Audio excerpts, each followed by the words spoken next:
विमल पोलो जुबा केसरी, हर पल मनाओ केसरी त्योहार। राकेश त्रिपाठी, यूपी में ही तनाव क्यों हुआ है राकेश त्रिपाठी? बिहार में चुनाव में फायदा लेना है, हिंदू मुसलमान करना है, इसीलिए किया है, ये अंसार रजा कह रहे हैं। बोलिए। देखिए मानक जी, कुछ बातें आपके द्वारा भी रिपोर्ट पे रखी गई और मौलाना अंसार रजा ने भी कुछ बातें कही हैं जिसको लेकर के मेरी सख्त आपत्ति है, जो तथ्यों से परे है।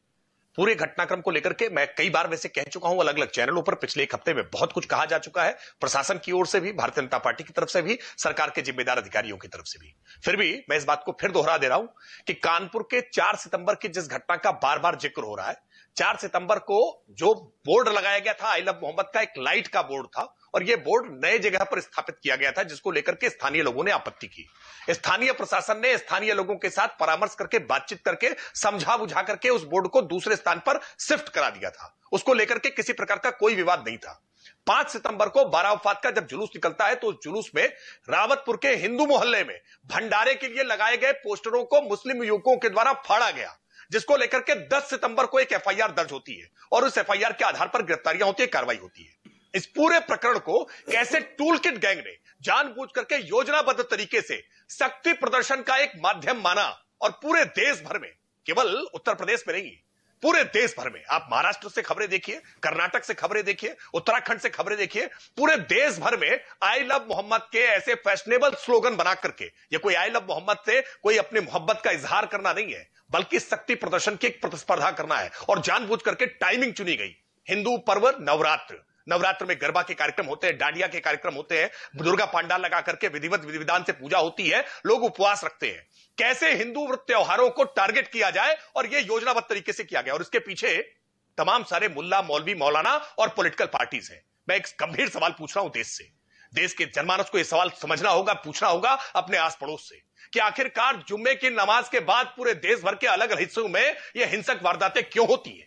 आप इबादत के लिए ये खाली हाथ उठाते ना, अंसार रजा चले गए वरना मैं पूछता हूं उनसे कि इबादत के लिए तो ये हाथ खाली उठाते हैं अब मस्जिद में, इन हाथों में ये पत्थर और असलहे अल्लाह तो नहीं देते हैं, मुल्ला देते हैं, ये मौलाना देते हैं, मौलवी देते हैं। और कल देखिए ना बरेली में, आप दृश्य देखिए, 12 साल के, 14 साल के, 16 साल के लड़के हाथों में पत्थर लेकर के, असलहे लेकर के पुलिस पर फायरिंग करने का काम करें, पथराव करने का काम करें। 200 से ज्यादा सीसीटीवी फुटेज है। ये कहानी बता रही है कि कैसे ये पूरी तरह से प्लान्ड है। और ये मौलाना तौकीर रजा, ये क्या हैसियत है इसकी? क्या समझता है अपने आप को? बरेली को कब्जे में लेना चाहेगा, सांप्रदायिक दंगा कराने की साजिश रचेगा।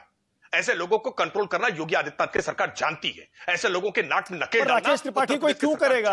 विपक्ष क्यों करेगा? सांप्रदायिक दंगा करेंगे? विपक्ष क्यों करेगा ये तो बताइए जरा। विपक्ष करेगा, हिंदू मुसलमान होगा, बिहार चुनाव में तो इनको नुकसान होगा, क्योंकि जब भी ध्रुवीकरण होता है आपको फायदा होता है इसका। विपक्ष क्यों करेगा? नहीं, मैं बता दे रहा हूं क्यों करेगा। क्योंकि विपक्ष जानता है कि भारतीय जनता पार्टी की सरकार की यूएसपी है अच्छी बेहतर कानून व्यवस्था।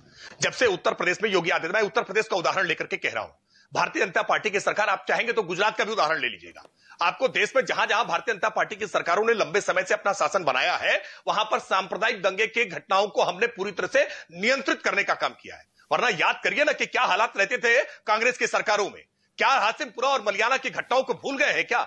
याद करके देखिए कि कैसे मुजफ्फरनगर का दंगा महीनों तक सुलगता रहा था, कैसे सांप्रदायिक दंगे नियति बन गई हैं अभी भी पश्चिम बंगाल में। आप देखिए ना बंगाल की क्या हालत है। सच बात यह है कि विपक्षी दलों के शासन में ही इस प्रकार के सांप्रदायिक दंगे होते हैं और कारण स्पष्ट है, क्योंकि जब दंगाइयों को हेलीकॉप्टर में बुला करके आप मुख्यमंत्री आवास में चाय पिलाएंगे ना, तो निश्चित तौर पर असंतोष के स्वर फूटेंगे और दंगे की शक्ल लेंगे। आज जब उत्तर प्रदेश में सरकार, मैं एक उदाहरण बता रहा हूं, आजमगढ़ की एक घटना का उदाहरण बता रहा हूं। अभी अंसार रजा ने, मानक एक महत्वपूर्ण घटना है, एक महत्वपूर्ण घटना, मुझे लगता है उसका जिक्र करना जरूरी है। अंसार रजा ने कहा ना कि योगी आदित्यनाथ जी की आवाज ज्यादा बुलंद होती है जहां मुसलमानों का मामला होता है। मैं आपको आजमगढ़ की एक छोटी सी घटना का जिक्र कर रहा हूं। 7 वर्ष के एक बच्चे, नाबालिग बच्चे की, मुसलमान परिवार का बच्चा था, उसके कुछ हिंदू परिवार के बच्चों ने उसके बलि देने का काम किया, उसके साथ अपराध करने का काम किया। योगी आदित्यनाथ सरकार ने 24 घंटे के भीतर पैरों में गोली मार करके उनका एनकाउंटर करने का काम किया।